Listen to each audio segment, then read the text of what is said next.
pagi jemaat Tuhan yang terkasih. Amin.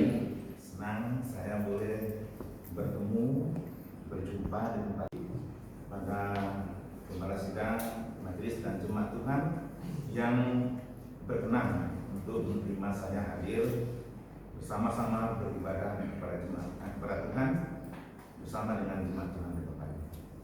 Kita akan bersama-sama merenungkan firman Tuhan. Mari kita masuk di dalam. Tuhan Yesus, kami mau menyerahkan pemberitaan firman pada pagi hari ini. Kami semua membutuhkan bimbingan dari firman-Mu. Karena itu urapi setiap kami ya Tuhan, supaya kami menerima firman dengan sukacita dan melakukan firman itu di dalam kehidupan kami untuk kami bertumbuh di dalam Engkau. Tuhan memberkati setiap kami yang hadir. Dan Tuhan mau urapi kami semua sehingga kami boleh menerima kebenaran firman Tuhan dengan senang. Terpujilah Engkau Bapa, di dalam nama-Mu Tuhan Yesus Kristus kami sudah berdoa. Amin. Saya mau memperkenalkan diri dulu supaya jemaat Tuhan ketahui ya siapa saya, kok tiba-tiba muncul di tempat ini ya pada pagi hari ini. Nah, nama saya terlebih dahulu Pendeta Yuli Andreas, Pendeta Emeritus Yuli Andreas, saya sudah emeritus ya. Kemudian asal dari Sumatera Selatan. Kalau pernah ke Bengkulu itu tempat lahir saya. Bengkulu Selatan, bagian selatan sekali, kota mana. Kemudian saya tahun 90 masuk dalam pendidikan STTA Lawang. Lalu selesai itu melayani di IKT yang mulai dari Mojokerto sampai terakhir di Balung, Jember. Istri satu Bapak Ibu sekalian ya. Kemudian anak 4 perempuan semua. Mereka masih kuliah dan sekolah, belum selesai. Masih kecil-kecil sudah emeritus ya. Itu sedikit perkenalan saya. Saya tinggal terakhir di Jember. Kami menetap di sana karena anak-anak sekolah dan kuliah di Jember. Baik Bapak Ibu sekalian, jemaat Tuhan yang terkasih, tema kita hari ini yang diberikan oleh Gembala Sidang kita adalah kematian Yesus atau kematiannya membawa pengharapan. Saya ingin tambahkan sedikit ya supaya genap tema kita ini adalah kematian dan kebangkitan Yesus membawa pengharapan. Mengapa demikian? Karena kematian dan kebangkitan itu satu paket, tidak bisa dipisahkan dalam peristiwa salib itu sendiri sudah. Nah, mari kita membaca 1 Korintus pasal 15. 1 Korintus pasal 15. Kita tidak akan baca semua ayat-ayat ini saudara, tapi kita akan baca ayat 3 sampai 4, kemudian ayat 13, ayat 19 dan 20, kemudian ayat 55 sampai 57. Saya akan bacakan untuk kita sekalian. Sabda Tuhan berbunyi demikian. Ayat 3. Sebab yang sangat penting telah kusampaikan kepadamu, yaitu apa yang telah kuterima sendiri, ialah bahwa Kristus telah mati karena dosa-dosa kita sesuai dengan kitab suci, bahwa Ia telah dikuburkan dan bahwa Ia telah dibangkitkan pada hari yang ketiga sesuai dengan kitab suci. Ayat yang ke-13. Kalau tidak ada kebangkitan orang mati, maka Kristus juga tidak dibangkitkan. Ayat 19 sampai 20. Jikalau kita hanya dalam hidup ini saja menaruh pengharapan pada Kristus, maka kita adalah orang-orang yang paling malang dari segala manusia. Tetapi yang benar ialah bahwa Kristus telah dibangkitkan dari antara orang mati sebagai yang sulung dari orang-orang yang telah meninggal. Kemudian kita akan baca ayat 55 sampai 57. Hai maut, di manakah kemenanganmu? Hai maut, di manakah sengatmu? Sengat maut ialah dosa dan kuasa dosa ialah hukum Taurat, tetapi syukur kepada Allah yang telah memberikan kepada kita kemenangan oleh Yesus Kristus Tuhan kita. Nah, saudara yang terkasih dalam Tuhan Yesus Kristus, izinkan saya bertanya kepada kita pada pagi hari ini, mengapa kematian dan kebangkitan Yesus itu membawa pengharapan kepada kita, kepada saudara-saudara sekalian yang hadir pada pagi hari ini? Mengapa kematian dan kebangkitan Yesus itu membawa pengharapan? Saudara yang terkasih dalam Tuhan Yesus Kristus, pertanyaan ini penting ya. Karena apa, saudaraku? Karena kita bisa mengerti bahwa ada satu kekuatan besar yang maha dahsyat yang menghancurkan pengharapan manusia ini, saudara. Yang pada akhirnya manusia tidak lagi bisa punya pengharapan. Kita tidak punya pengharapan. Nah, karena itu, saudara, mengapa pertanyaan ini perlu ditanyakan kepada kita? Mengapa kematian Yesus dan kebangkitan Yesus itu membawa pengharapan, memberikan pengharapan kepada kita? Jawabnya, saudaraku, mari kita baca ayat yang ke-26. Di situ dengan jelas dikatakan apa? Musuh yang terakhir yang dibinasakan ialah maut. Ini kan ayat yang penting bagi sekalian ya. Musuh yang terakhir, kata Rasul Paulus, yang dibinasakan ialah maut. Nah, saudara yang terdalam Yesus Kristus, kekuatan besar yang dimaksudkan adalah maut. Nah, maut itu apa, Bapak Ibu sekalian ya? Maut itu apa, saudara? Alkitab menjawabnya di dalam ayat yang ke-56. Ayat yang ke-56 dikatakan, sengat maut ialah dosa dan kuasa dosa ialah hukum Taurat. Jadi maut itu adalah dosa dan kuasanya, saudara. Dosa yang sudah menguasai kehidupan manusia. Sejak manusia pertama berdosa, maka seluruh keturunannya jatuh di dalam dosa dan hidup di dalam dosa. Dan dosa inilah, saudaraku, yang menjadi penghambat, yang menjadi penghancur segala pengharapan manusia. Sehingga ketika manusia berdosa, tidak ada lagi yang namanya pengharapan dalam kehidupan manusia itu, saudara yang terkandung dalam Yesus. Dosa dan kuasa dosa inilah yang menghancurkan pengharapan, sehingga manusia kehilangan dan tidak lagi punya pengharapan. Nah, celakanya, saudara, celakanya adalah manusia tidak bisa mengalahkan maut. Saudara dan saya tidak bisa mengalahkan maut ini, saudara. Kita tidak bisa mengalahkan maut atau dosa dan kuasa dosa ini. Hanya satu pribadi yang bisa mengalahkan dosa dan kuasanya, yaitu siapa? Yesus. Hanya Yesus yang mampu dan bisa mengalahkan maut. Alkitab mengatakan bahwa di atas kayu salib, oleh kematian dan kebangkitan Yesus, maut dikalahkan, dosa dikalahkan, dihancurkan, sehingga tidak lagi punya kuasa. Itu sebabnya kalau kita membaca dalam ayat yang ke-55, Rasul katakan, hai maut, di manakah kemenanganmu? Hai maut, di manakah sengatmu? Tak ada lagi kuasanya. Di atas kayu salib itu, saudaraku, maut dikalahkan, dosa dihancurkan oleh Yesus Kristus, dan tidak lagi punya kuasa, tidak lagi punya sengat yang dapat menghambat pengharapan manusia yang percaya kepadanya.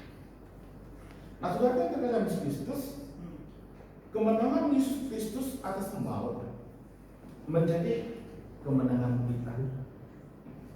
Saudara bisa baca dalam ayat yang ke-57 dikatakan oleh Rasul Paulus, tetapi syukur kepada Allah yang telah memberikan kepada kita kemenangan.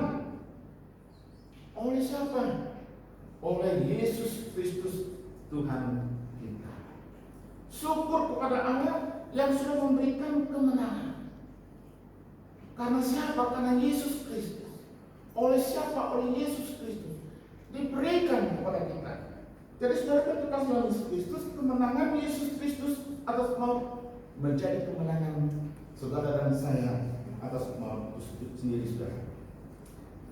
Dan kita yang sudah menang dan yang tidak lagi dikuasai oleh maut menjadikan kita berpengharapan dan punya pengharapan.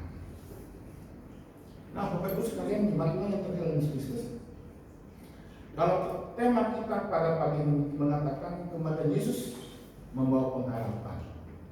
Pertanyaannya adalah pengharapan yang bagaimana? Ya, yang akan kita alami. Pengharapan yang bagaimana yang akan kita alami. Saya mengajak kita merenungkan dua hal penting pada pagi hari ini. Yang pertama adalah pengharapan dalam kehidupan yang akan datang. Jadi kemenangan Yesus di atas kayu salib, kemenangan saudara dan saya karena Yesus Kristus membawa pengharapan akan hidup yang akan datang, yaitu kehidupan setelah kita meninggalkan dunia ini. Nanti, hari ini belum kita alami, tapi nanti setelah kita meninggalkan dunia ini, setelah Tuhan Yesus datang kembali, kita akan mengalami pengharapan ini, saudara. Saudara yang terkait Yesus Kristus, semua kita akan meninggal, setuju? Ya. Semua saudara dan saya pada akhirnya akan meninggalkan dunia ini, akan mati, ya. Karena dosa tadi, saudara. Tidak ada seorang pun yang bisa hidup selama-lamanya di dalam dunia ini, saudara. Termasuk saya dan saudara yang ngomong di tempat ini. Kita semua akan mati. Nah, saudaraku, banyak orang takut dengan kematian. Menurut penelitian atau menurut satu penelitian, saudara, ada 5 hal yang paling ditakuti oleh manusia. Apa saja, saudara? Yang pertama adalah orang takut miskin. Jadi semua orang takut miskin, saudara. Barangkali kita yang ada saudara ini juga takut, saudara. Takut miskin. Saudara, mengapa? Karena kemiskinan itu merupakan sesuatu yang tidak enak, ya. Sesuatu yang hina menurut pandangan dunia ini, saudara. Karena itu orang berusaha untuk menghindarkan diri dari kemiskinan, berusaha bekerja dengan keras, ya. Tapi juga dengan cara negatif melakukan perbuatan yang tidak terpuji, yang melanggar hukum, misalnya merampok. Kalau dalam pejabat-pejabat korupsi, saudara, kita sebagai pekerja di dunia ini, entah usaha apa, saudara, bisa melakukan tindakan-tindakan yang tidak terpuji. Demi apa? Demi kita terhindar dari kemiskinan. Tidak ada seorang pun yang mau miskin, saudara. Nah, saudara, terkait dalam Kristus. Kemudian yang kedua adalah takut gagal. Orang nggak pernah mau gagal, saudara, ya. Maunya berhasil, sukses, ya. Semua orang mau berhasil dan sukses, nggak mau gagal, saudara. Karena itu dia akan berbuat dengan sekuat tenaga supaya tidak menjadi gagal. Dia belajar misalnya dengan sekuat tenaga untuk tidak menjadi gagal dalam hidupnya, saudara, ya. Termasuk Bapak dan Ibu saya dan Bapak dan Ibu sekalian, kita semua akan berusaha ini, saudara. Apa yang kita mau kerjakan hari ini, apa yang saudara dan saya lakukan pada tahun ini, saudara tidak pernah berharap gagal, betul nggak? Tidak pernah berharap kita gagal, saudaraku. Yang kita harapkan berhasil, sukses dan berhasil, saudara. Itu yang kita harapkan, saudara. Tapi kenyataannya bisa gagal, saudara. bisa gagal. Karena itu ditakuti. Kemudian yang ketiga, menurut penelitian ini, orang itu atau manusia takut tua. Ya, takut tua, saudara. Inginnya muda terus, saudara. Inginnya apa? Awet muda. Kalau Karel Engel katakan apa, Bapak sekalian? 1000 tahun kalau bisa hidup ini, saudara. Ya. Saudara, kalau orang takut tua, nggak mau tua.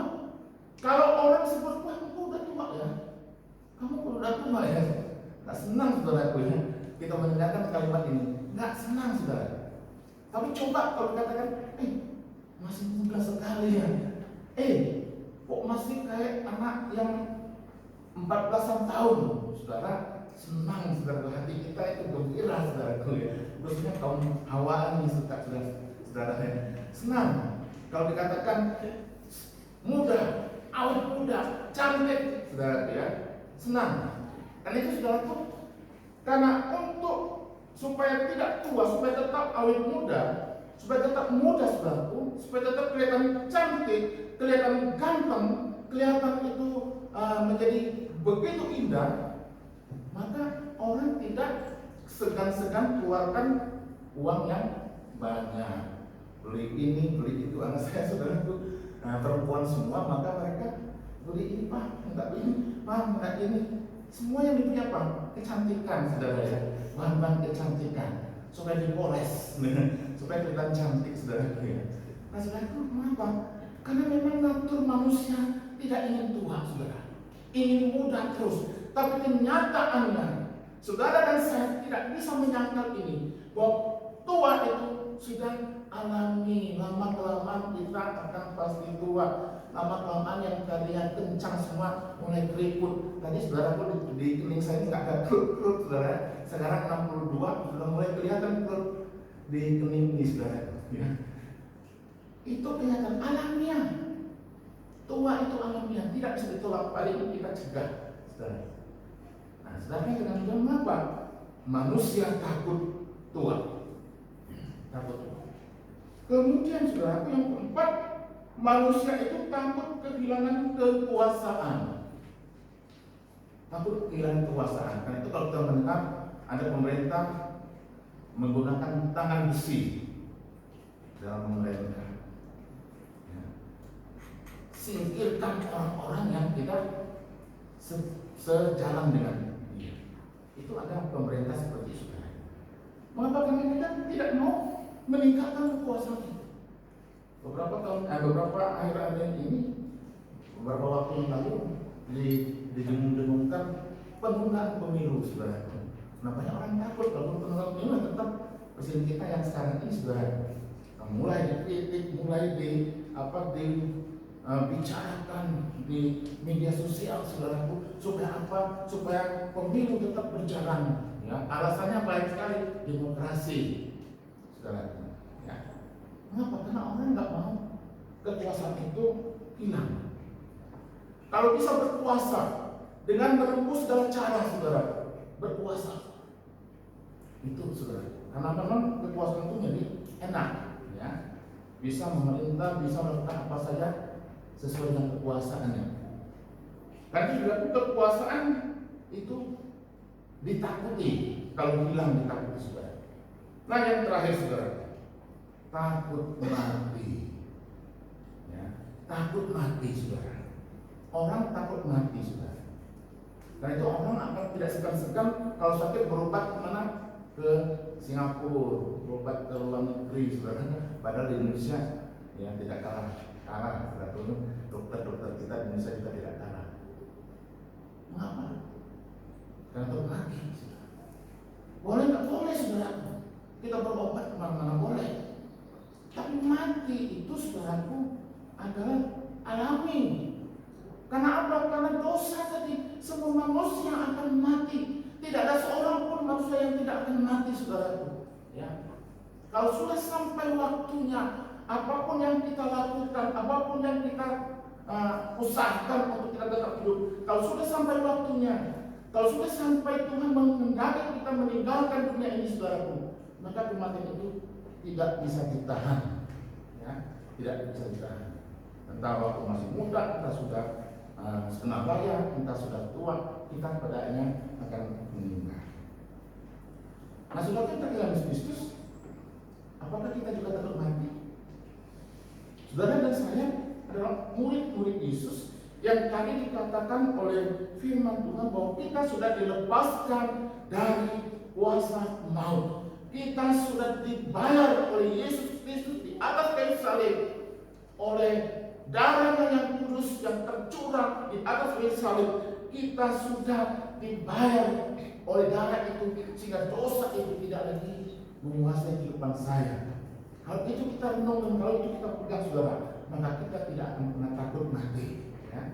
Kita tidak perlu takut mati karena kematian Yesus di atas kayu salib membawa pengharapan bagi setiap orang percaya bahwa di balik kematian bagi orang percaya ada pengharapan, ada berkat yang akan dialami oleh setiap orang percaya.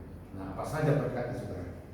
Yang pertama adalah orang percaya akan dibangkitkan dan akan menerima tubuh kemuliaan, saudara, ya.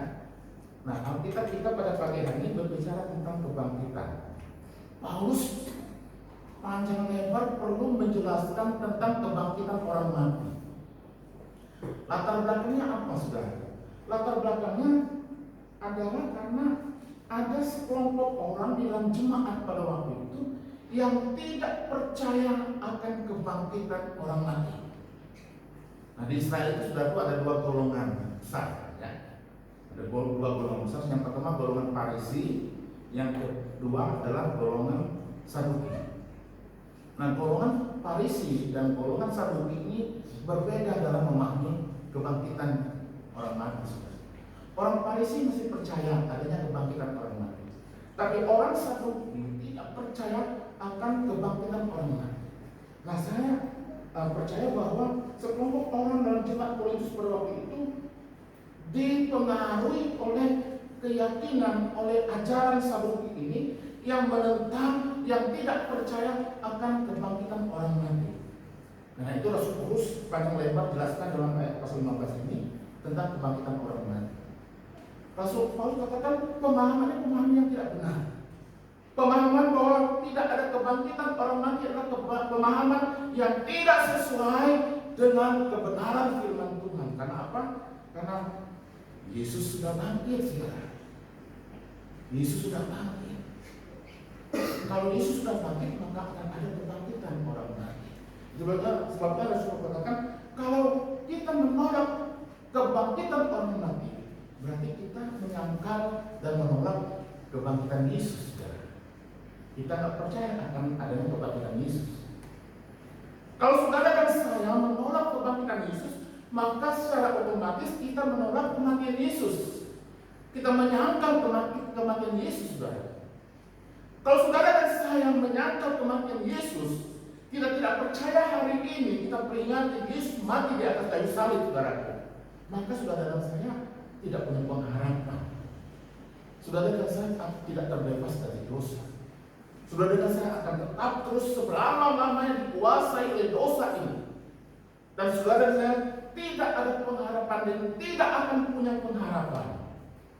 Itu sebabnya Rasul Paulus katakan dengan puji syukur kepada Allah yang memberikan Yesus Kristus kepada kita, yang olehnya kita dibebaskan dari kematian, dari maut. Nah, saudara, kita dalam Kristus, maka kalau kita percaya akan adanya kebangkitan orang mati, maka dalam pasal 15 ini Yesus katakan kita akan dibangkitkan. Kalau sudah Yesus itu dibangkitkan atau bangkit dari antara orang mati, maka kita pun akan bangkit dari antara orang mati. Nanti kalau kita sudah meninggal, Yesus datang kembali, kita akan dibangkitkan kembali, ya, dan mengenakan tubuh yang mulia seperti Yesus. Yesus bangkit pada hari ketiga. Dia bangkit lalu mengenakan tubuh yang mulia. Nah, kita pun akan mengalami itu sekarang. Nah, ini suatu pengharapan bagi kita, saudara. Kematian Yesus membawakan pengharapan ini bahwa pada suatu saat Kalau kita meninggalkan dunia ini, maka kita akan dibangkitkan oleh Tuhan dan dikenakan tubuh rohani, dikenakan tubuh mulia seperti Yesus yang mengenakan tubuh mulia itu, saudara.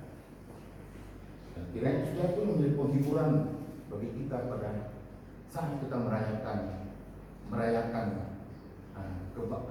kematian Tuhan Yesus pada pagi hari. Saudara Tuhan, kiranya pengharapan kita dibangkitkan dan akan mengenakan tubuh yang mulia, akan senantiasa membuat kita sungguh-sungguh jadi orang Kristen yang semangat, yang penuh sukacita dalam menjalani hidup ini. Yang kedua, berkat yang kedua, saudara. Orang percaya akan dikumpulkan bersama dengan Yesus. Ini pengharapan yang kedua. Kematian Yesus Kristus di atas kayu salib membawa pengharapan kepada kita bahwa suatu saat kita tidak hanya dibangkitkan dari antara orang mati, tapi satu saat kita akan dikumpulkan bertemu bersama-sama dengan Tuhan Yesus di surga yang mulia. Dalam 1 Tesalonika pasal 4 ayat 14, Rasul Paulus katakan demikian, Bapak sekalian ya. Kita akan bacakan kita 1 Tesalonika pasal 4 ayat yang ke-14 mengatakan demikian.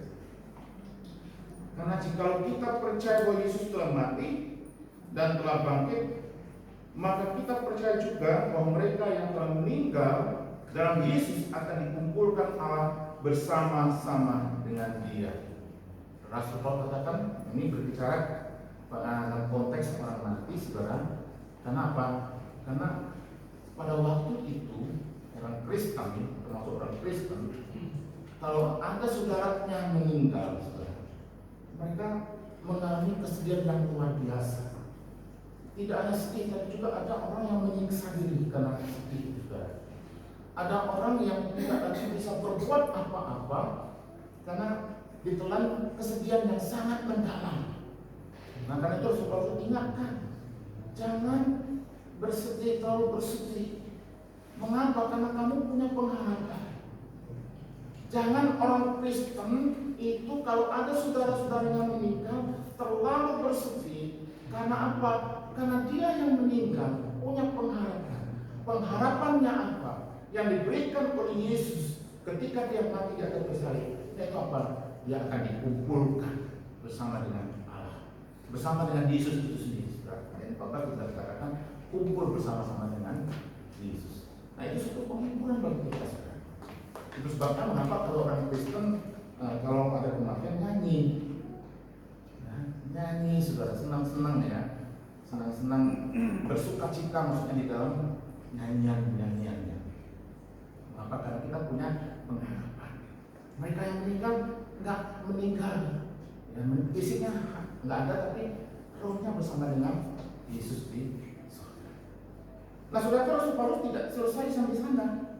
Dia menerangkan, dia menegaskan juga, kamu yang tinggal, kamu yang masih ada di dalam dunia ini akan mengalami hal yang sama. Kalau kita baca dalam 1 Tesalonika pasal 4 ayat-ayat seterusnya, Rasul Paulus jelaskan itu dengan tegas bahwa pada saat sangkakala dibunyikan, Yesus datang ke dalam dunia ini, kita yang masih tinggal akan diangkat bersama-sama dengan mereka yang sudah mendahului kita, lalu tinggal selama-lamanya bersama dengan Yesus. Saudara yang terkasih dalam Yesus Kristus, kerinduan orang Kristen yang paling utama adalah berjumpa dan bertemu dengan Yesus.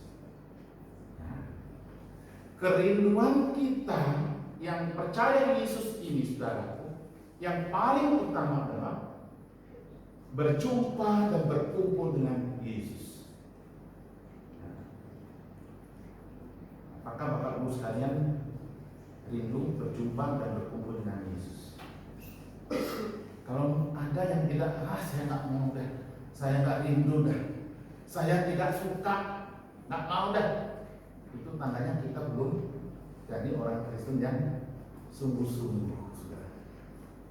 Semua orang Kristen yang mengaku Yesus sebagai Tuhan dan Juru Selamatnya, yang percaya Yesus sebagai Tuhan dan Juru Selamatnya, dia pasti rindu, ingin berjumpa, ingin melihat Yesus muka dengan muka, saudara. Ia rindu ingin kembali bersama dengan Sang Penciptanya. Saudara, mengapa? Karena berkumpul dengan Tuhan itu merupakan sesuatu yang membahagiakan. Alkitab itu mengatakan tidak ada menangis, tidak ada lagi sakit penyakit, tidak lagi penderitaan dunia ini, tidak lagi dialami di surga bersama dengan Yesus. Yang ada adalah sukacita, yang ada memuji Tuhan, yang ada melayani Allah Tritunggal, yang ada adalah penuh dengan kebahagiaan, kedamaian abadi yang Allah berikan ketika kita berjumpa dengan Tuhan. Nah, saudara, pengharapan ini saudara akan kita alami. Yesus yang mati, darahnya yang tercurah di atas air, membawa pengharapan kepada kita. Bahwa pada saatnya kita akan kumpul di sana, bertemu dengan muka dengan Yesus Kristus, hidup selama-lamanya bersama dengan Tuhan kita Yesus Kristus. Inilah pengharapan yang saudara akan alami dengan kita nanti ya. Yang terakhir, yang ketiga, bagian yang pertama ini adalah orang percaya akan menerima mahkota yang dijanjikan oleh Allah. Tadi pujian yang bagus sekali saudara ya. Atau ingin nomor berapa ya? Kita akan menerima mahkota. Nah, saudara pun kita akan menerima mahkota itu apa, saudara? Mahkota itu adalah suatu bentuk penghargaan, satu bentuk penghormatan kepada yang menerimanya. Saya ambil contoh Bapak sekalian, Putri Indonesia. Ya, kalau kita nonton kontes Putri Indonesia, pemenangnya akan dipasang satu mahkota. Ya, mahkota. Sebagai apa? Sebagai bentuk penghormatan, penghargaan kepada dia, sekaligus pengakuan dia dan dia adalah Putri Indonesia. Pemenang pertama Putri Indonesia akan dipasang mahkota. Atlet kalau menang sudah pun diberikan mahkota, medali, saudara ya. Kenapa? Karena itu suatu penghargaan, penghormatan. Nah, saudara yang terkait Kristus dikatakan oleh firman Tuhan kalau dalam Alkitab kita, mahkota itu adalah yang pertama lambang kedaulatan dan kuasa. Itu saudara bisa baca dalam Ester pasal 2 ayat 17, nanti silakan baca ya. Kemudian yang kedua, mahkota itu adalah lambang kehormatan dan kemenangan. Lambang kehormatan dan kemenangan. Bisa baca dalam Filipi pasal 4 ayat 1, Ibrani 2 ayat 9. Ya. Kemudian yang ketiga, lambang kesempurnaan, kekayaan anugerah Allah bagi umatnya. Lambang kesempurnaan dan kekayaan anugerah Allah bagi umatnya. 1 Petrus pasal 5 ayat 4. Nah, sedangkan terkait Kristus, kematian Yesus membawa pengharapan bagi kita, bagi setiap orang yang percaya untuk menerima mahkotanya. Dan mahkota yaitu suatu penghargaan yang tidak ternilai dan tidak akan layu, tidak akan musnah selama-lamanya. Saudara mau? Bapak Ibu sekalian, Bapak Ibu mau mahkota dari Tuhan kita Yesus Kristus? Mau Bapak Ibu sekalian? Mau saudara ya? Saya mau saudara. Bapak Ibu sekalian mau, karena itu merupakan suatu penghargaan, penghormatan dari Allah kita, Pencipta kita, Juru Selamat kita. Saudara, kita dihargai oleh manusia, senang ya. Saudara dihormati, dihargai oleh manusia, senang sekali saudara. Apalagi kita akan dihargai, dihormati oleh Allah kita, Pencipta kita. Siapa kita ini saudara? Siapa kita ini? Kita ini debu, kita ini manusia yang berdosa. Tapi oleh kematian Yesus Kristus, manusia yang debu ini, manusia yang berdosa ini dilayakkan oleh Yesus untuk menerima mahkota, penghormatan, penghargaan dari Allah Bapa kita di surga. Tuhan Yesus sekalian, betapa senangnya kita, betapa sukacita kita. Itu tidak akan dialami oleh mereka yang tidak percaya kepada Tuhan. Nah, saudara, Tuhan Yesus, kiranya mahkota dari Tuhan itu akan membangkitkan semangat kita untuk tetap mengabdikan diri kita dengan penuh sukacita kepada Tuhan kita Yesus Kristus. Yang kedua, pengharapan dalam kehidupan saat ini, saudara. Kematian Yesus Kristus di atas kayu salib membawa pengharapan bagi kita bukan saja nanti setelah kita meninggal ini, tapi saat ini, saudara. Saat kita masih hidup di dalam dunia ini, pengharapan itu akan diberikan, pengharapan itu akan kita miliki, saudara. Kematian Yesus tidak hanya membawa pengharapan dalam kehidupan yang akan datang saja, tapi juga membawa pengharapan dalam kehidupan kita saat ini, saat dimana kita masih hidup di dalam dunia ini, saudara. Pengharapan apa saja, saudara?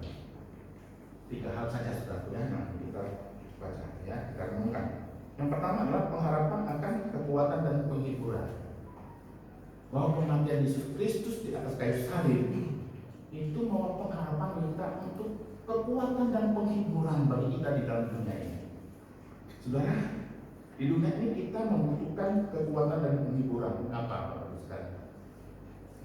Kalau Bapak Ibu sekalian ditanya, di dalam dunia ini kita membutuhkan kekuatan dan penghiburan. Kenapa? Karena di dunia ini ada banyak pergumulan dan persoalan hidup, saudara. Kita hidup di dalam dunia ini, kita masih mengalami persoalan dan pergumulan hidup. Persoalan dan pergumulan hidup, entah itu persoalan rumah tangga kita, entah itu persoalan ekonomi kita, entah itu persoalan pekerjaan kita, entah itu persoalan sakit penyakit kita, saudaraku. Itu kita bisa alami di dalam dunia ini, Bapak Ibu sekalian. Dan persoalan-persoalan ini, masalah-masalah ini menjadi tekanan dalam hidup kita, menjadi tekanan dalam kehidupan kita. Saudara pernah mengalami masalah, pasti tertekan, ya, pasti tertekan. Batin kita, jiwa kita, fisik bahkan sekalian, imbasnya, saudara, sakit misalnya, pasti tertekan. Nah, kadang-kadang kita di dunia ini berjalan tidak terus berjalan di jalan tol, saudara, jalan tol bebas hambatan, ya.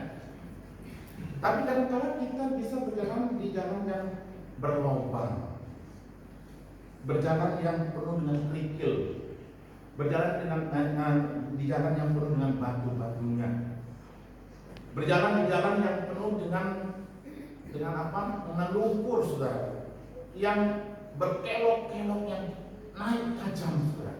Nah, itu sangat menyusahkan kalau Bapak Ibu sekalian punya mobil dan pernah nyetir di tempat-tempat seperti ini. Enak nggak? Nggak enak, Bapak Ibu sekalian, ya. Nggak enak, susah. Nah, itu gambaran persoalan hidup, menyusahkan kita, membuat beban hidup kita semakin besar, semakin berat, saudara. Nah, di saat-saat seperti itu, saudara, kita butuh kekuatan dan penghiburan.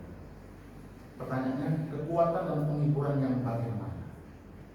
Kekuatan dan penghiburan yang dari siapa yang kita butuhkan, Bapak sekalian? Yang mampu menghibur kita, yang mampu menguatkan kita, yang mampu memberikan kelegaan kepada kita. Kekuatan dan penghiburan dari siapa? Saudaraku, mari kita melihat, nanti silakan baca, ya, Yohanes pasal 5 ayat 1 sampai 4. Kita akan belajar dari Yohanes pasal 1 ayat 1 sampai 14 ini, saudara. Di dalam Yohanes pasal 1 pasal 5 ayat 1 sampai 14, saudara, diceritakan tentang ada seorang lumpuh yang di pinggir kolam Bethesda. Menantikan apa, saudara? Menantikan air kolam itu bergejolak, lalu barang siapa yang pertama kali menjeburkan dirinya ke dalam kolam yang sedang bergejolak, dia akan sembuh dari penyakitnya. Nah, orang lumpuh mengatakan sudah 38 tahun berada di pinggir kolam ini, saudara, dengan satu harapan dia ingin sembuh dari lumpuh itu, saudara.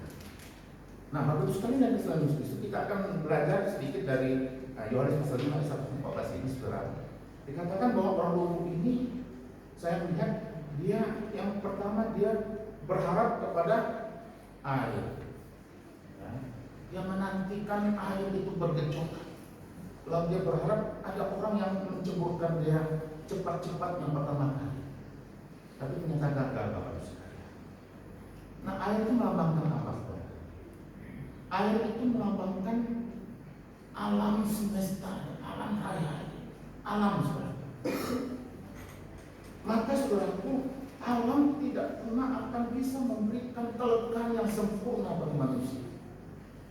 Alam ini sudah rusak, bahkan kadang tidak bisa bersahabat, saudara. Benar alam ini bisa memberikan kehidupan, kita bisa bercocok tanam dan lain sebagainya. Tapi sudah berikan kelegaan dan penghiburan kekuatan yang sempurna dari kepada kita, saudara. Bahkan kadang alam tidak bersahabat, bencana alam terjadi di mana-mana. Saya lupa tahun berapa di sini tsunami. Gereja ini kata Gembala sidang kita sudah agak miring, saudara. Ya betul ya, miring ya, karena tsunami itu susah nggak kalau tsunami yang ada. Ya. Dari malam, dari malamnya saya kemarin ya. Saya naik pesawat itu sudah kan ada seorang Aceh, ya, pas duduk di sebelah saya dia orang Palu sini, ya, ngomong-ngomong waktu tsunami dia susah hancur semua Pak, toko saya hancur semua, hancur nggak ada lagi bekas. Dia harus mengungsi ke Makassar selama 2 tahun, susah. Nah itu alam, nggak bisa kita andalkan alam ini. Si mumpuni gagal karena dia mengharapkan sesuatu dari air itu, gagal. 38 tahun, satu waktu yang singkat, satu waktu yang tidak singkat, panjang, gagal. Kenapa? Karena alam tidak pernah bisa memberikan kuasa kepada manusia. Yang kedua, saudaraku, orang hukum ini berharap kepada apa? Kepada orang lain. Ayat yang ke-7. Ya, dia berharap ada orang lain yang mengangkat dia, menjatuhkan dia dalam ayat itu. Tapi apa yang terjadi, saudara? Tidak ada seorang pun yang mau menolong. Bahkan keluarganya pun nggak mau menolong, saudara. Keluarganya pun nggak mau menolong. Saya percaya dia punya keluarga, ya, nggak mau menolong, saudara. Dan akhirnya gagal, nggak berhasil. Dia berharap sembuh, tidak berhasil, saudara. Nah, saudara, orang lain ini adalah gambaran manusia. Bahwa manusia pun tidak bisa kita andalkan untuk kita bersandar, untuk kita mengharapkan penghiburan yang sejati dari manusia. Manusia tidak bisa kita andalkan untuk apa? Untuk kita berharap penuh. Mengapa Bapak sekalian? Karena manusia itu terbatas dan dibatasi. Terbatas, kita ini terbatas ya, dan dibatasi. Kalau ada anak kita di luar sana, saudara, menjerit-jerit tentang jalan kita atau apa, saya nggak bisa ngomong dari sini, saudara. Kenapa? Karena dibatasi oleh tembok ini, saudara. Saya nggak bisa nolong anak saya di Jember saat ini yang kumpul dengan emaknya, kumpul dengan engkongnya di sana, saudara. Nggak bisa, saudara. Karena saya di sini jauh, nggak bisa menjangkau. Manusia, saudara. Manusia ini terbatas. Yang kedua, manusia ini rapuh dan lemah. Kita ini jangan sombong, karena kuat, karena sehat, itu karena besar, saya itu sombong, kuat, saya mampu, nggak bisa. Kita ini rapuh, manusianya rapuh, saudara. Lebih kuat hewan. Contoh, saya ambil contoh, nyamuk yang kecil itu ya, yang kita bisa gini-ginikan. Saudara, kita kalah dengan nyamuk, saudara. Digigit nyamuk, saudara, kita sakit DDB, ya. Kalah, saudara, dengan nyamuk. Contoh lagi Bapak Ibu sekalian, hewan kalau lahir bisa langsung jalan. Kalau lahir hewan, dengan kerbau atau sapi, perhatikan kalau kita lahir itu bisa langsung jalan, saudara. Ayam kalau lahir dia bisa langsung jalan. Kita manusia bisa dari jalan nggak lahir? Nggak bisa, saudara. 9 bulan, setahun baru bisa jalan, saudara ya. Kita kalau sudah masih bayi, masih disusui anak-anak oleh ibunya, saudara, baru bisa hidup. Hewan enggak perlu, saudara. Hewan enggak perlu. Dia lahir, dia bisa jalan, dia bisa cari makan sendiri, saudara. Itu hewan. Berarti hewan lebih kuat dari kita, saudara ya. Manusia rapuh. Maka manusia tidak bisa jadi pengharapan bagi kita. Tidak bisa menolong kita sepenuhnya, berarti ya. Manusia itu punya kepentingan sendiri-sendiri. Nah, ini saudara ya. Manusia itu punya kepentingan sendiri-sendiri. Kita di tempat ini punya kepentingan sendiri. Nah, kadang-kadang kepentingan kita itu membatasi kita berbuat sesuatu pada orang lain. Betul nggak? Kepentingan kita membuat kita tidak mampu, tidak mau bahkan menghindar bahkan untuk menolong orang lain, saudara. Itu manusia. Karena itu saudara yang dalam Tuhan Yesus Kristus, Alkitab kita dan Yeremia dikatakan apa? Terkutuklah mereka yang mengandalkan manusia. Kenapa saudara? Karena memang manusia tidak bisa yang diandalkan. Yang ketiga, orang lumpuh ini meletakkan pengharapannya pada malaikat, saudara ya, kepada malaikat. Tapi gagal juga, saudara. 38 tahun gagal. Nah, malaikat itu apa, saudara? Malaikat itu adalah roh, makhluk roh yang diciptakan oleh Tuhan. Artinya, saudara pun terkadang Kristus, kita hidup di dalam dunia ini, jangan pernah mengandalkan, menyandarkan hidup kita kepada roh ciptaan, entah itu malaikat, entah itu jin, entah itu setan, ya, entah itu benda-benda keramat, keris dan lain sebagainya. Enggak bisa. Jangan menyandarkan hidup kita di benda-benda atau di makhluk-makhluk, karena akan mengecewakan saudara dan saya.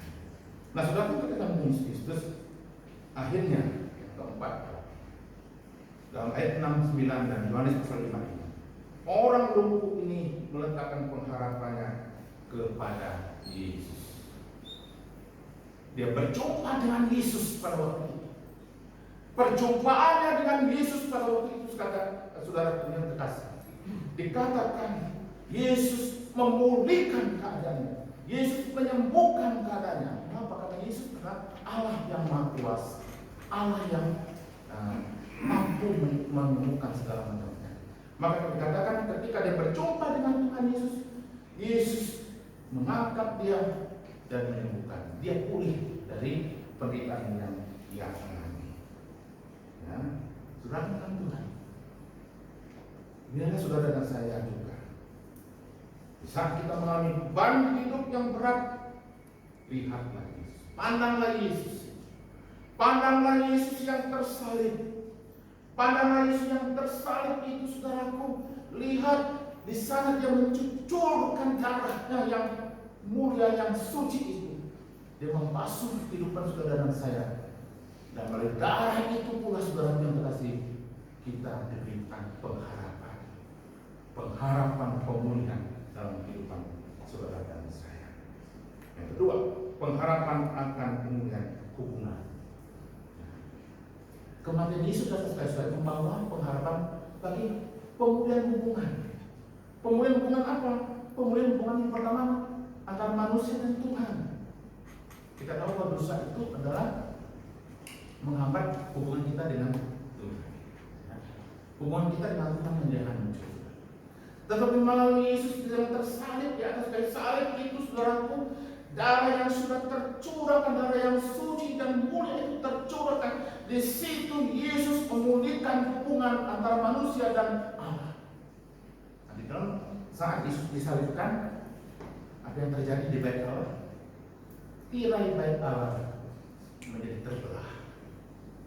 Tirai itu satu penghalang, pembatas antara ruang kudus dan ruang maha suci. Umat tak bisa masuk, saudara. Umat tak bisa masuk. Hanya imam besar, bukan hanya imam besar yang bisa masuk. Itu pun 1 tahun sekali, saudara, masuk ke ruang maha kudus. Nah, ketika Yesus disalibkan, dikatakan ada satu peristiwa yang menggemparkan orang Yerusalem pada waktu itu. Dikatakan adalah tirai bait Allah terbelah menjadi 2. Itu lambang bagi kita bahwa hubungan kita dengan Tuhan, dengan Allah dipulihkan melalui darah Yesus Kristus yang tercurah bagi saudara dan saya. Dipulihkan sehingga saudara dan saya tidak perlu lagi minta imam yang mendoakan kita, mendoakan kita untuk mengampuni dosa kita. Tidak perlu, saudara. Datang dalam saudara, tolong sampaikan dosa saya kepada Tuhan. Tidak perlu. Saudara dan saya secara pribadi bebas untuk menyampaikan harapkan, menyampaikan dosa kita, mohon pengampunan kepada Tuhan, ya, langsung, saudara. Kita kalau ada pergumulan, persoalan, tidak perlu kita datang kepada hamba Tuhan misalnya, sekalipun, ya, bagus kalau mau datang untuk memberikan kekuatan bagi kita. Tapi kita secara pribadi bisa sampaikan keluhan kita kepada Tuhan. Kita bisa mohon kepada Allah membebaskan kita, menguatkan kita, menyembuhkan kita, menghibur kita secara langsung dan doa kita, saudara, kepada Allah Bapa kita di surga. Bapak Ibu sekalian, kematian Yesus memulihkan hubungan kita dengan kita boleh beribadah dengan bebas, bertemu dengan Tuhan dalam ibadah. Nah, tetapi sebenarnya terkasih Yesus Kristus tidak hanya itu. Kematian Yesus Kristus di atas kayu salib juga memulihkan hubungan antara manusia dengan manusia. Itu sebabnya saudara membaca dalam di atas kayu salib, saudara, ya, di atas kayu salib dalam Yohanes 19 ayat 25-27, di situ Yesus berkata kepada ibunya, "Ibu, inilah anakmu," ayat 26, ya. Kemudian kepada muridnya, "Inilah ibu, terimalah dia sebagai ibu." Itu menunjukkan bahwa Yesus ingin supaya relasi antara Yohanes dan ibunya, hubungan antara Yohanes dan ibunya itu bisa dekat. Dan Yesus katakan relasi dia dengan ibunya yang sebagai manusia itu dengan Yesus itu juga bisa dekat. Bapak sekalian yang dikasihi Tuhan, biarlah kita juga dalam masa peringatan penyaliban Yesus ini, saudara, kita mau memulihkan hubungan kita dengan sesama kita. Kita mulai di keluarga kita masing-masing. Barangkali dalam keluarga kita pernah berselisih paham. Ya, berselisih paham. Di situ melalui Jumat Agung ini, ayo kita pulihkan, karena Yesus ingin kita menjadi satu kesatuan iman. Satu kesatuan iman yang bersama-sama menyembah, memuliakan nama Tuhan, melayani Tuhan dengan dunia. Allah juga mau, saudara, supaya kita hidup dalam damai sejahtera Tuhan. Nah, saudara, kalau kita selisih paham, kontok-kontokan dengan rumah tangga kita, ya, berantem dalam rumah tangga kita, bagaimana damai sejahtera itu akan kita alami, saudara? Tidak dapat, saudara. Nah, itu betapa penting damai sejahtera, betapa penting hidup, hubungan hidup dalam kehidupan rumah tangga kita. Itu kita pulihkan. Karena apa? Kehidupan yang pulih, yang rukun kata firman Tuhan, di situ ada kedamaian. Mazmur 103 dikatakan, alangkah baiknya bila saudara dan saya hidup rukun bersama. Alangkah baiknya dan indahnya kata firman Tuhan, saudara. Jadi berguna, bermanfaat kalau kita mau hidup rukun dan berdamai dengan sesama. Di gereja perlu nggak? Sangat perlu, saudara, ya.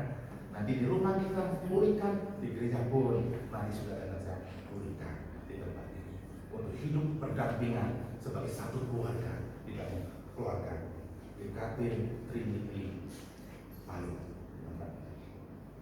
Yang terakhir, Bapak sekalian, Tuhan Yesus Kristus, pengharapan akan pemeliharaan Tuhan.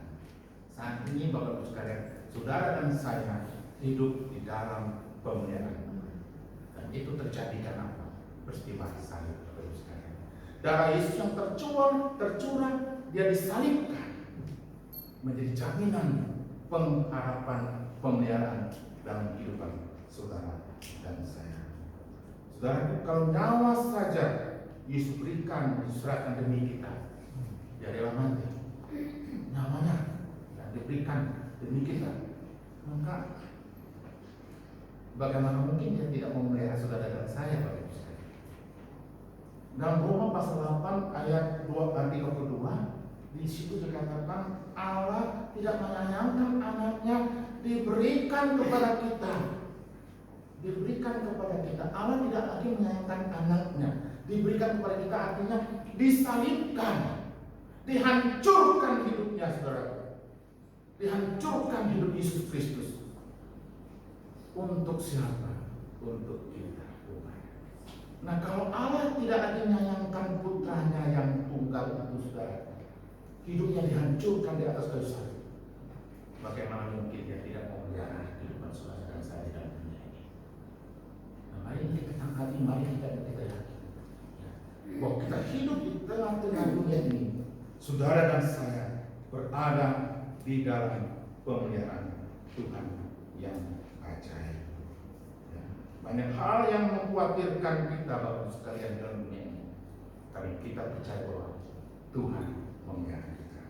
Nah itu Yesus Kristus dalam Yohanes 6 ayat 5 sampai 36 ayat 34, Tuhan Yesus mengatakan, pantanglah burung di udara, ya, diberi makan oleh Bapakmu di surga. Pantanglah burung di udara, enggak menanam dan tidak panen, tapi Tuhan beri. Saudara dan saya lebih daripada burung, saudara. Yesus mati di atas kayu salib bukan untuk menyelamatkan burung, saudara, ya. Bukan untuk menyelamatkan burung dan hewan-hewan. Yesus mati di atas kayu salib hanya untuk menyelamatkan saudara dan saya. Maka kalau burung dipelihara Tuhan, masa kita nggak dipelihara Tuhan, saudara, ya. Yang kedua kata Tuhan Yesus, pantanglah bunga bakung yang dilembah, yang tidak memuntah, tapi didandani oleh Allah. Saudara, ini dua perkataan yang sangat menguatkan kita, yang sangat menghibur saudara dan saya hidup dalam dunia ini. Mengapa kita penuh dengan berbagai persoalan yang bisa mengkhawatirkan kita, tetapi di tengah-tengah kekhawatiran sekalipun ada pengharapan yang sejati yang Allah berikan melalui kematian Tuhan Yesus dan kebangkitannya dari antara orang yang mati. Mari saudara dan saya berdoa. Tuhan Yesus tolong kami supaya kami beriman, teguh beriman kepada keyakinan kami akan kematian-Mu, kebangkitan-Mu menjadikan kami terlepas dari maut ini. Tuhan berkati semua jemaat Tuhan kami, berkati kami semua di dalam nama Tuhan Yesus. Amin. Terima kasih.